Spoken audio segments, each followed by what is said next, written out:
오늘 말씀의 제목은 마음이 상한 자입니다. 신년 감사주일 첫 주에 어떤 설교를 할까 고민을 하다가 제가 계속 영적 전쟁에 대해서 이어서 설교를 하고 있죠. 그래서 우리가 겉으로 보이는 그러한 삶보다는 우리 안에 영적으로 우리가 어떠한 모습을 가지고 살아가느냐, 이게 참 중요합니다. 그래서 오늘도 그와 연관해서 마음이 상한 자라는 제목을 가지고 함께 말씀으로 은혜 받고자 합니다. 우리가 삶을 살아가면서 겉으로 보여지는 것은 항상 참 평안해 보이는 것이 우리의 보통의 모습인 것 같아요. 이렇게 제가 설교를 하면서 우리 성도들을 보면 다 아름답고 정말 전국에서 최고 미남 미녀들만 갖다 모아놓은 그런 우리 순천 가곡교회가 아닌가 생각이 들어요. 다들 이뻐 보이시고 다들 멋있어 보이십니다. 그게 목회자가 정말 성도들을 사랑하니까 그렇게 보이는 것 같아요. 그렇다고 다른 교회 성도들이 코가 뒤에 가서 붙어 있고 그런 건 아닐 텐데 제가 볼 때는 너무나도 다 사랑스러운 우리 성도들이십니다. 그리고 또한 볼 때 항상 그냥 평안해 보이시는 모습들. 그러나 삶 속에서 진짜 그렇게 평안하고 행복한 모습으로 사시는가? 그건 제가 잘 모르잖아요. 목사님 영권이 있으신 목사님이시면 다 아셔야지요. 딱 보면 뭐가 문제인지 어디가 아픈지 어디가 어떤지 잘 아셔야 되는 거 아닙니까? 제가 무슨 영역이 그렇게 뛰어나지 못해서 그런지 모르겠지만 잘 모르는 걸 어떻게 하겠습니까? 근데 때로는 보면 건강해 보이는 분이 어느 날 아프기도 하고, 때로는 어떤 분이 교회 열심히 하던 분이 갑자기 안 나오기도 하고, 때로는 정말 그 인격이 정말 그 뭐라 그럴까요? 예수님과 같이 보였던 분들이 서로 다투기도 하고, 이러한 모습들을 제가 참 판단하기는 어려운 것 같아요. 그래요. 또 때로는 우리 성도들 가운데 여러 아픔이 있거나 문제가 있는 것을 제가 알 때도 있어요. 알지만 아는 채를 안 하는 경우가 참 많습니다. 왜냐하면 본인이 알리기를 싫어하고 본인이 드러내는 걸 싫어하는데, 제가 목회자지만 목회자가 가서 아는 척하고 가서 기도해 주겠습니다 하기는 또 그것도 그렇게 옳은 모습은 아닌 것 같아요. 그러나 제가 혼자 기도할 때 기도하지요. 또 아픈 분들을 위해서, 또 여러 가지 문제가 있는 분들을 위해서, 직장에 문제가 있는 분들을 위해서, 또는 질병의 문제를 위해서 여러 가지를 가지고 기도합니다. 그러나 할 수 있으면 성도들은 목회자와의 소통이 필요해요. 그래서 자꾸 이야기하시는 게 좋고, 오늘 신년 감사 봉투에 기도 제목 쓰라고 그랬잖아요. 그게 왜 그러냐? 목회자가 알고 기도하기 위한 거예요. 목사님 몇 번이나 기도하시겠어요? 그래도 제 책상에 항상 놓고 제가 읽어보고 그리고 또 기도합니다. 그래서 우리 성도들의 사정을 아는 거죠. 할 수 있으면 좀 자세하게 쓰시고, 그래서 하나님 앞에 그렇게 드리자. 예물은 크게 생각하지 말라 그랬어요. 말씀드렸죠. 어른들은 한 5,000원, 아이들 이름으로 할 거면 한 1,000원 이상. 그 다음부터는 자유롭게 그렇게 하시면 돼요. 저도 아침에 아이들 이름으로 서로 니네들이 기도 제목 써라 해서 이렇게 담아서 줬어요. 그랬더니 또 지네들이 열심히 써더라고요. 하나님 앞에 좀 그런 기도의 마음을 같이 가지고 또 그것을 목회자와 함께 소통하는 거 참 중요합니다. 왜 중요한가? 우리의 겉의 모습만 가지고 우리의 신앙생활이 다 하는 것이 아니기 때문에, 그 속 사람의 모습, 그 속의 마음이 어떻게 보면 더 중요한데, 이 마음이 드러나지 않으면 모르잖아요. 나 혼자 하나님 앞에 기도하고 나 혼자 하나님 앞에 해결하고 그렇게 해도 하나님이 받으시고 하겠지만, 그러나 어떤 경우에는 자기가 지금 어떤 상태인지를 모르는 사람들이 있어요. 그러니까 자기의 상태를 모르기 때문에 내가 지금 어떠한 상태인지를 모르고 그냥 그렇게 아무 생각 없이 신앙생활하는 그런 경우도 많이 있더란 말이에요. 근데 중요한 건 뭐냐? 하나님 앞에서 내 상황을 좀 바로 진단하고 또 그것을 가지고 하나님 앞에 기도하고, 또 그것이 목회자와 함께 교류가 되어서 목회자가 소통이 돼서 그것을 가지고 함께 기도할 수 있는 그런 관계. 그럼으로써 그 속사람이 점점 성장하고 또 안정된 신앙으로 점점 나아갈 수 있는 그런 모습이 되는 거예요. 군대에서 보면 군종이라는 제도가 있어요. 그래서 군목, 그래서 군 목사님이 계시고 또 군종, 그래서 전도사 역할을 하는 그러한 병사들이 있어요. 예. 왜 군대에서는 그래요? 뭐 병사들은 그래요. 뭐 이렇게 주일만 가서 봉사하는 그런 군종들도 많이 있는데 목사님들 같은 경우에는, 군목 같은 경우에는 훈련도 안 받잖아요. 예. 그리고 계급에 특별히 관계도 없어요. 뭐 중령, 소령 막 이래도 뭐 원스타, 투스타 되는 분들이 목사님하고 머리를 숙여요. 그러니까 계급하고도 관계없이 존재하고 전투 인력도 아니고 어떻게 보면 월급 주고 전혀 쓰잘데기 없는 그러한 군목들을 왜 군대에서 세우나? 아이 목사님, 예, 쓰잘데기 없다니요. 군 보고마를 위해서 목사님들이 꼭 필요한 거 아닙니까? 그건 우리 생각이고 국가가 또는 군대가 왜 군목이라는 제도를 만들어서 사용을 하겠어요? 요즘 같으면 뭐 군승 뭐 해갖고 또 이제 불교 뭐 이런 데도 다 들어가긴 하는데 왜 그런 종교를 담당하는 그런 목사님들을 이렇게 세우냐 말이에요. 그 이유가 뭘까요? 다른 것 아니에요. 군대에서 그러한 군인들이 전투력을 이렇게 상승시키기 위해서 훈련을 하고 막 그 총을 쏘고 뭐 이런 훈련을 막 해서 겉으로는 강하게 만들 수 있는데 그러나 그 내적으로 그 사람을 강하게 할 수 있느냐? 그건 훈련 갖고 안 되는 거거든요. 막상 전쟁이 나면은 나가서 싸울 때에 두렵잖아요. 예. 아무리 내 나라를 지키고 내 가족을 지키고 뭐 그런다고 아무리 해도 그렇게 아무리 얘기를 해도 두려운 건 어쩔 수 없잖아요. 그랬을 때 어떻게 해요? 목사님들이 기도하는 거예요. 담대하게 나가 싸우게 하시고 혹시 죽음에 이르러도 이 영혼을 받아주시고 그러면서 기도해 주는 거예요. 그리고 병사들도 하나님 앞에 믿는 자들은 기도하고 그리고 나와 싸우는 거거든요. 그래서 실제로 전쟁이 나면 오히려 군목들을 그런 이런 종교 관련 그런 목회자들을 훨씬 더 많이 뽑는다고 그러더라고요. 왜 그래요? 전투하는 그런 세상의 군인도 겉사람이 중요한 것이 아니라 그 안에 있는 속사람이 중요하다는 것을 더 생각하고 있기 때문에 그렇다라는 거예요. 하물며 우리 성도들은 어떻게 해요? 이 땅을 살아가면서 영적 전쟁으로 가지고 살아가는 사람들이에요. 세상 사람들처럼 그냥 세상의 법칙에 따라 살아가는 게 아니라 세상을 살 때 우리는 하나님의 말씀과 하나님의 법에 따라서 살아가다 보니까 세상과 다르기 때문에 세상은 우리를 미워하거나 세상은 우리를 핍박하려 하고 또 사단 마귀는 우는 사자와 같이 삼킬 자를 찾으며 그 연약한 성도들을 물어 뜯으려고 그렇게 공격해 온단 말이에요. 이러한 때에 우리는 어떠한 마음의 자세를 가져야 되느냐? 우리는 이게 중요하다라는 겁니다. 겉으로 보여지는 그러한 평안, 겉으로 보여지는 그러한 안정, 이것으로 인해서 나는 참 편안하다, 나는 참 잘 살고 있다, 나는 신앙생활 잘하고 있다, 그렇게 착각하지 말라는 겁니다. 내 안에 내 속사람의 모습이 지금 어떻게 된 상황인가, 어떠한 모습인가, 그것을 판단할 수 있어야 돼요. 사도 바울은 자신의 이 보낸 이런 서신들에서 속사람이라는 단어를 3번 사용했습니다. 그 가운데에 에베소서 3장 16절 말씀을 보면 그의 영광의 풍성함을 따라 그의 성령으로 말미암아 너희 속사람을 능력으로 강건하게 하시오며 이렇게 이야기합니다. 그러니까 속사람이 있다라는 건 뭐예요? 겉사람이 있고 속사람이 있다라는 거죠.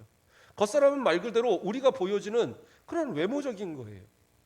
예. 그래서 이 겉으로 보여지는 것은 잘 꾸며놓으면 몰라요. 예.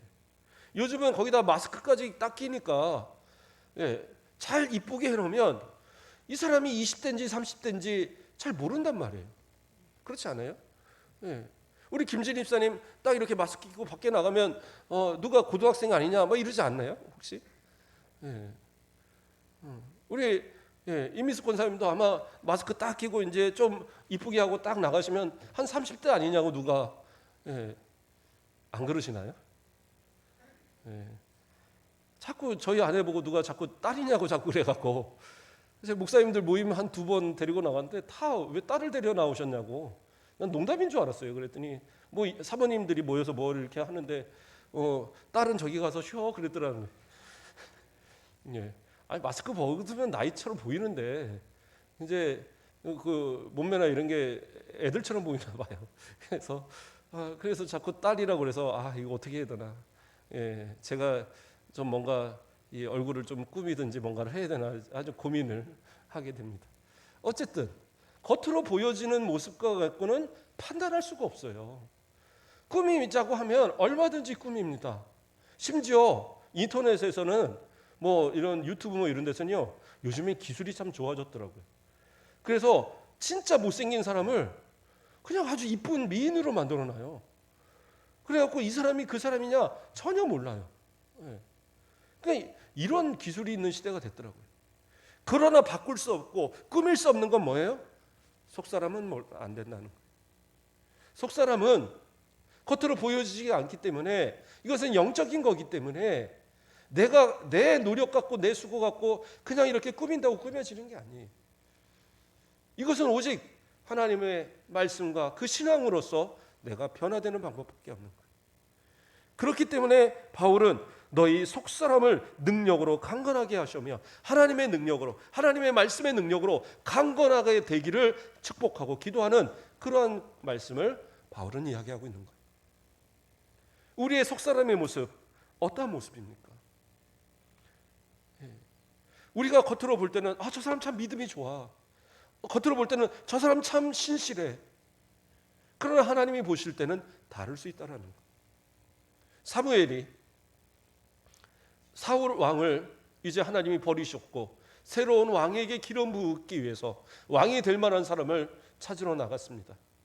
이새의 아들 중에 하나님께서 기름 부으라 하셔서 이새의 아들들을 쭉 데려오는데 첫째 아들 엘리압이 그 앞에 딱 나섰습니다. 근데 그 모습을 보는데 너무나도 이 사람이 정말 괜찮아 보이는 거예요. 그러니까 그 엘리압을 보면서 뭐라고 얘기하셨느냐? 뭐라고 얘기하느냐? 자, 사무엘상 16장 6절을 보면 그들이 오매 사무엘이 엘리압을 보고 마음에 이르기를 여호와의 기름 부으실 자가 과연 주님 앞에 있도다 이렇게 얘기했어요. 그러니까 그 엘리압을 보면서 여호와의 기름 부으실 자가 바로 이 사람이다 하고 너무 흡족하게 사무엘이 하나님의 사람이고 영적으로 충만한 하나님의 종이 딱 보자마자 이 사람이다 하고 소리를 질렀단 말이에요. 그랬는데 하나님 뭐라고 그러세요? 바로 16장 7절에서 여호와께서 사무엘에게 이르시되 그의 용모와 키를 보지 말라. 내가 이미 그를 버렸노라. 내가 보는 것은 사람과 같지 아니하니 사람은 외모를 보거니와 나 여호와는 중심을 보느니라 하시더라. 하나님께서는요 그의 키와 용모를 보신 게 아니에요.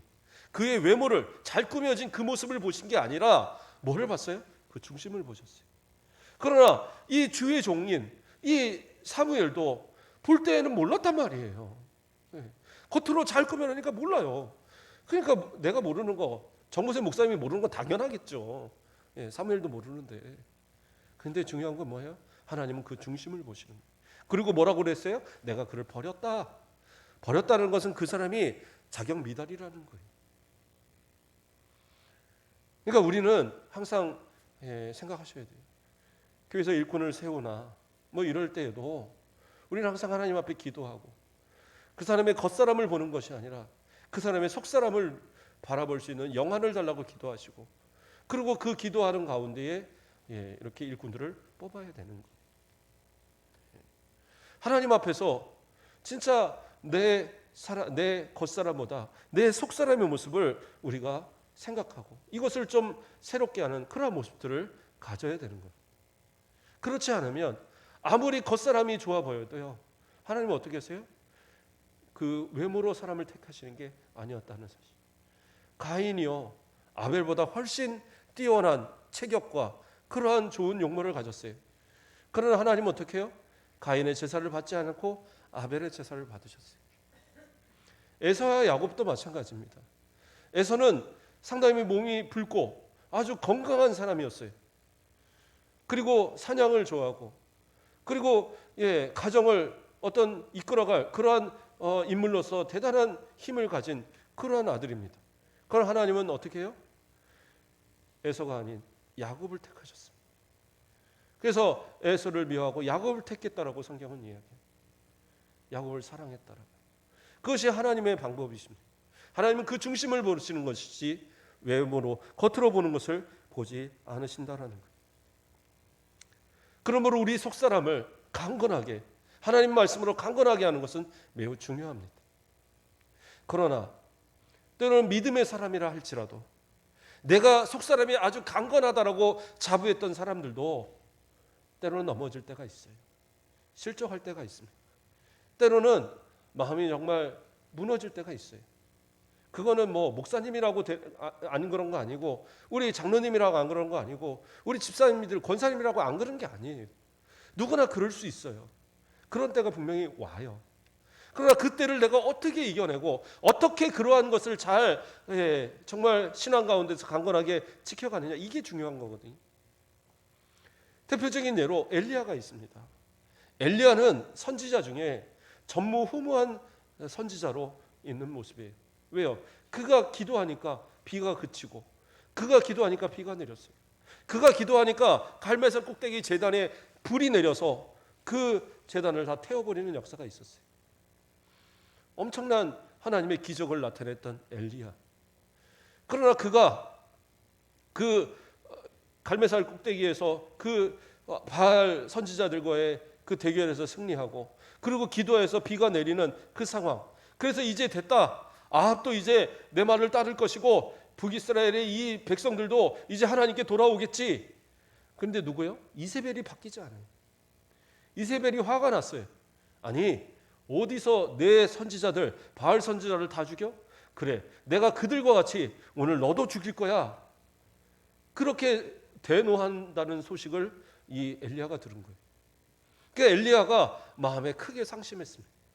이제까지 수고하고, 이제까지 이렇게 눈물을 흘려 기도하고, 이제까지 헌신했던 것들이 그냥 숲으로 돌아가는 것 같아요.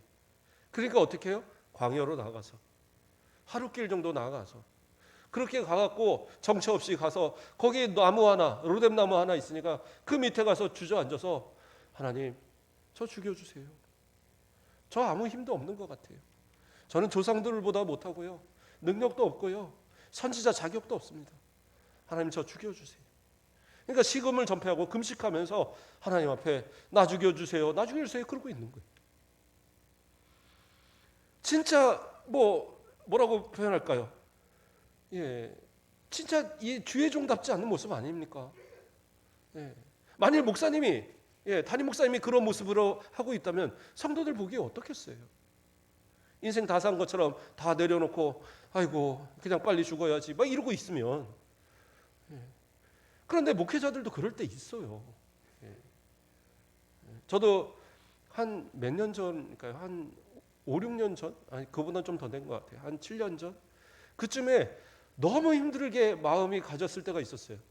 마음이 너무 힘들어서 제가 그 한쪽으로 이 마음속에서 너무 힘드니까 그냥 어떤 생각이 들었냐면, 진짜 어디 한 달 정도 도망갔다 왔으면 좋겠다는 생각이 들더라고요. 너무 힘드니까 한 달 정도는 어디 좀 도망갔다 왔으면 좋겠다. 그랬는데 이게 우리 도망갈 수 있습니까? 생각을 해보십시오. 목사님은 어디를 도망가겠어요? 해야 할 일이 많고.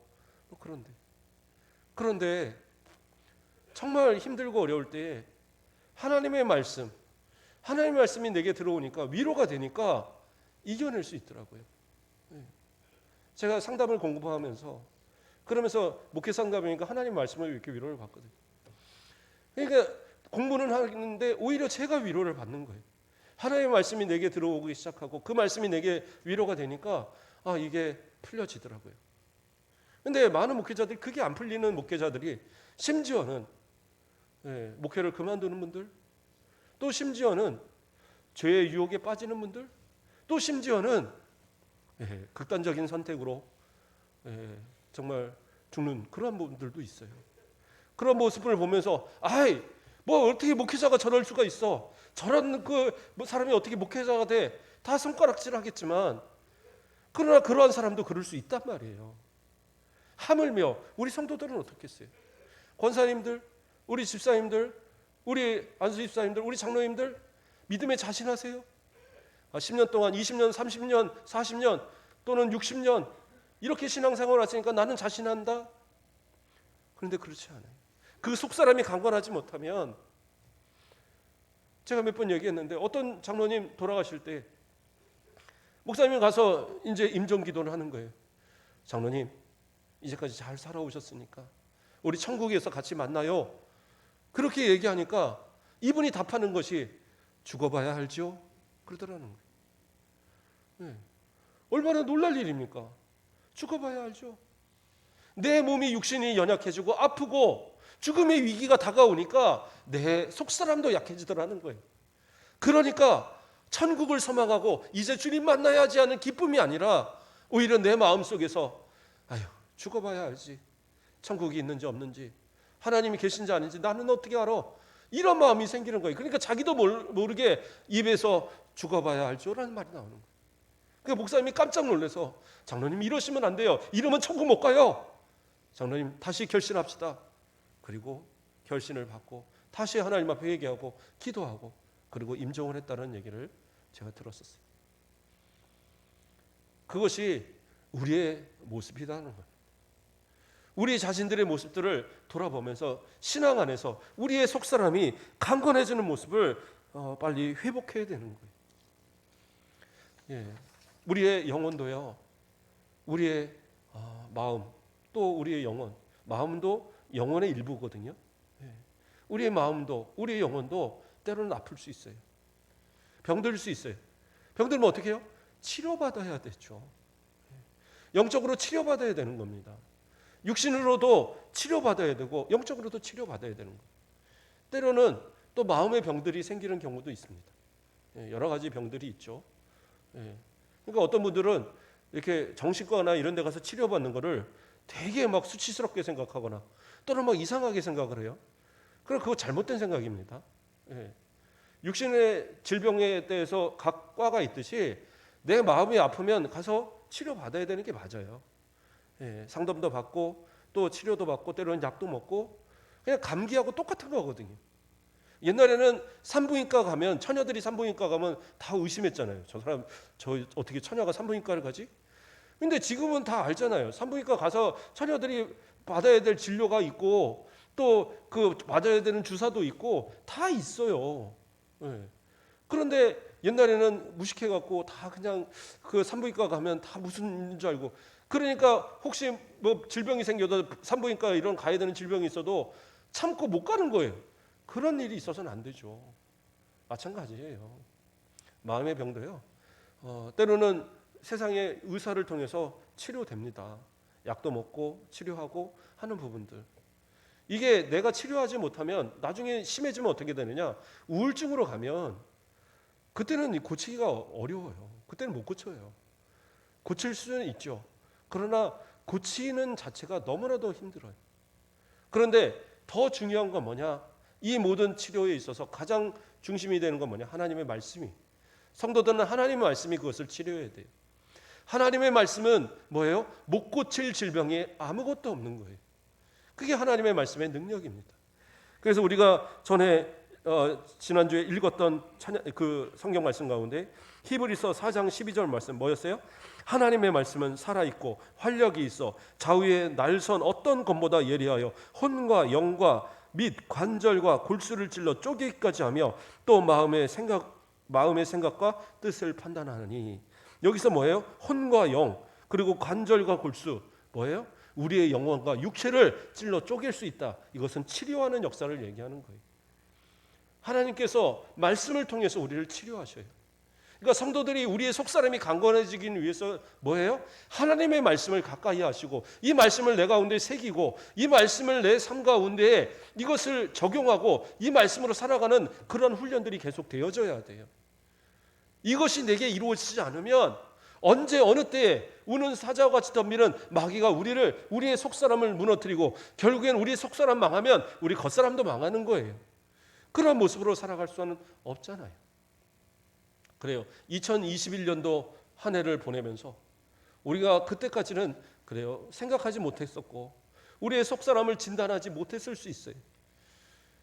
그러나 이제까지 잘 이겨오시고 또 이제까지 신앙생활 잘 하시는 우리 성도들을 보면 하나님 분명히 함께 하시고 계신 거예요.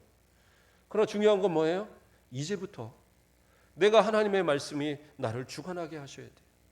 하나님의 말씀이 나를 붙들게 하시고 이 말씀의 능력으로 속사람이 강건해져서 내 속사람의 강건함을 통하여서 겉사람이 강건해져야 되는 거예요.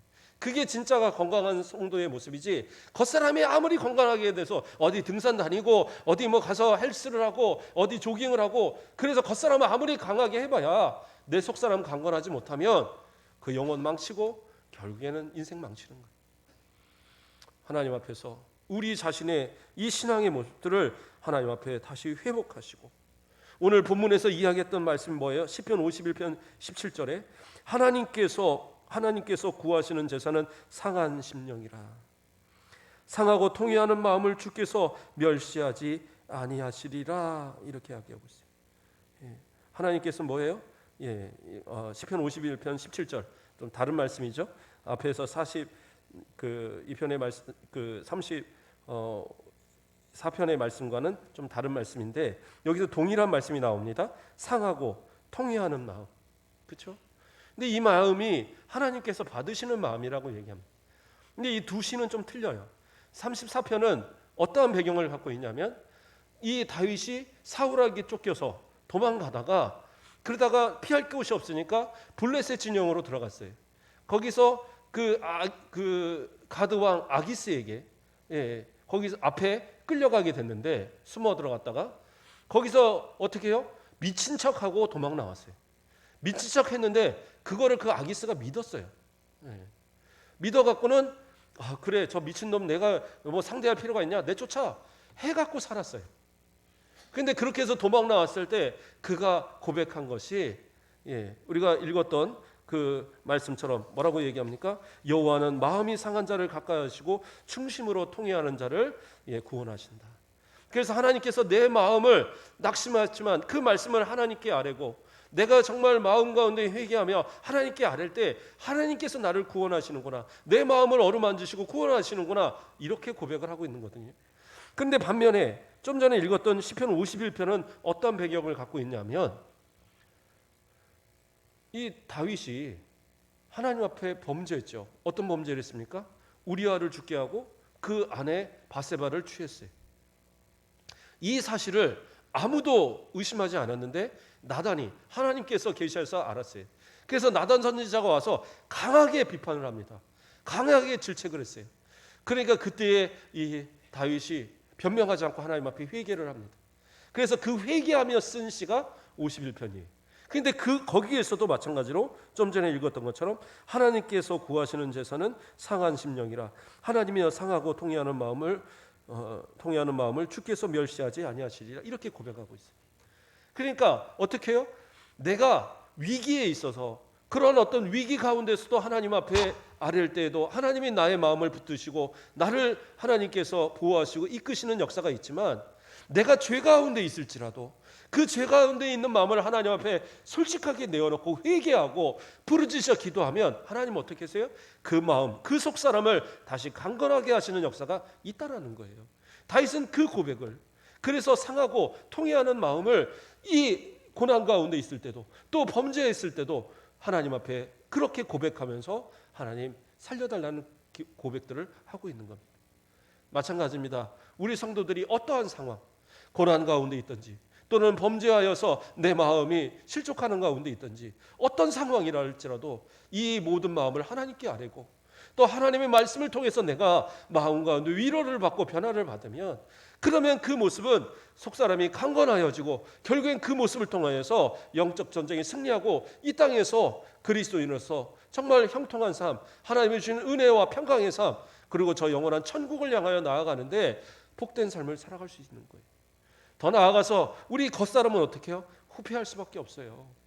우리 권사님들 마음 같아서는 계단 한 2개씩 3개씩 막 뛰어오를 것 같은데 어느 때부터가 이 계단을 오르기가 힘들지 않으세요? 그러니까 리프트 타고 올라오시고 그렇게 하는 거죠. 그러나 이 육신이 약해진다고 해서 우리 영혼이 약해집니까? 아니에요. 속 사람은 오히려 날로 강건해질 수 있어요. 하나님 말씀 붙들고 기도하고 주님 앞에 가는 그 순간, 죽음의 관문을 넘어서는 그 순간까지도 우리는 강건하기를 기도하셔야 돼요. 그래서 뭐라고 얘기합니까? 마지막으로 하나 봉독해 드립니다. 빌립보서 4장 6절에서 7절 말씀. 아무것도 염려하지 말고 다만 모든 일에 기도와 간구로 너희 구할 것을 감사함으로 하나님께 아뢰라. 그리하면 모든 지각에 뛰어난 하나님의 평강이 그리스도 예수 안에서 너희 마음과 생각을 지키시리라. 기도하면 돼요.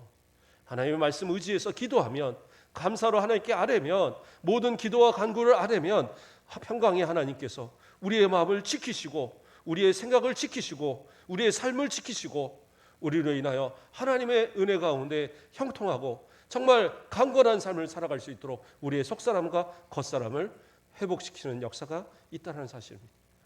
그 하나님 의지에서 우리 성도들 끝까지 믿음으로 승리하시고 우리 올 한 해 속사람도 강건하시고 겉사람도 강건하시고 믿음의 사람으로서 주님 앞에 인정받는 복된 성도들 되길 주님의 이름으로 축복드립니다.